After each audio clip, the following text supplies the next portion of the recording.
ഇതിൻ്റെ അകത്ത് first plug connect ചെയ്തിട്ടുണ്ടാവും. സ്വിച്ച് ഓൺ ആക്കുക.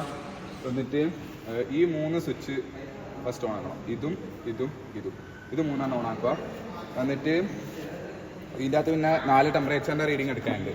അത് രണ്ടും ഇതിൻ്റെ അകത്ത് T1 T2 T3 T4 എന്ന് വെച്ചിട്ട് നോബ് തിരിച്ചിട്ട് എടുക്കുക വേണ്ടു. പിന്നെ സക്ഷൻ പ്രഷറിൻ്റെ എടുക്കുക, ഡിസ്ചാർജ് പ്രഷറിൻ്റെ എടുക്കുക. എന്നിട്ട് പിന്നെ മാസ് ഫ്ലോ റേറ്റും ഉണ്ടാവും.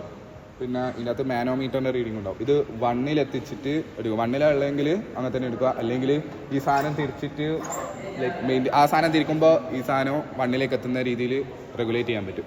അത് വെച്ചിട്ട് അതെടുക്കുക.